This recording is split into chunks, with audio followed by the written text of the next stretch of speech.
എൻ്റെ പേര് എൽസി. ഞങ്ങൾ 35 വർഷമായി ഇവിടെ വന്നിട്ട്. 6-7 വർഷമായിട്ട് ഇത്ര രൂക്ഷമായിട്ട് ഈ ആനയുടെയും പന്നിയുടെയും ഒക്കെ ശല്യം. ഒരു രീതിയിലും ജീവിക്കാൻ പറ്റണില്ല. സന്ധ്യയായാൽ പുറത്തിറങ്ങാൻ പറ്റണില്ല. ആനയെ പേടിച്ചിട്ട് തിരിച്ചു വരുമ്പോഴത്തേനും പേടിയാണ്. 7 മണിയെങ്കിലും ആകുമ്പോഴത്തേനും വീട്ടിലെത്തിയില്ലെങ്കിൽ പേടിയാണ്. പിന്നെ പന്നികൾ ഒരു സാധനം നട്ടുപറിച്ച് ഞങ്ങൾക്ക് കിട്ടില്ല. ഞങ്ങളുടെ ആവശ്യത്തിന് പോലും ഞങ്ങൾക്ക് കിട്ടില്ല. ആനയാണെങ്കിൽ ഞങ്ങളുടെ തൊട്ടടുത്ത് വരെ വന്നു. ഞങ്ങളുടെ പറമ്പിലേക്ക് കയറാൻ പാകത്തിന് അത്ര അടുത്ത് വന്നു. ചേച്ചിയുടെ വീട്ടിൽ നിന്ന് ഈ ഫോറസ്റ്റിലേക്ക് എത്ര ദൂരമുണ്ട്? 4 കിലോമീറ്റർ ഉണ്ട്. ഓക്കെ. അതുകൊണ്ട് ഞങ്ങൾക്ക് വളരെ ബുദ്ധിമുട്ടാണ് ഇവിടെ.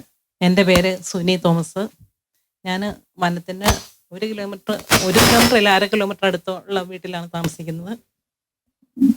ഈ പണ്ട് ആന കിണറ്റി ചാടിപ്പം 144 പ്രഖ്യാപിച്ച് എല്ലാവരും വീട്ടിലേക്ക് കയറ്റിയിട്ട് ആനനെ അയച്ചു വിട്ടപ്പോൾ എൻ്റെ ഭർത്താവൊക്കെ തേങ്ങ നോക്കാനായിട്ട് വന്നിരിക്കുന്ന അവസ്ഥയായിരുന്നു.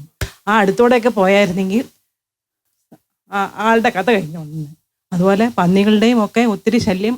ഞങ്ങൾ ഒന്നും കൃഷി ചെയ്യാൻ പറ്റാത്ത ഒരവസ്ഥയാണ്. ഞങ്ങൾക്ക് ഒന്നും കിട്ടുന്നില്ല. പിന്നെ കൃഷി ചെയ്തിട്ട് കാര്യമില്ലല്ലോ. 12 വർഷം 13 വർഷമായി ഇപ്പോൾ ഇവിടെ ആനശല്യം തുടങ്ങിയിട്ട്. ആനശല്യം, പന്നിശല്യം, ചെന്നായി, ഇതെല്ലാം ഉണ്ട്.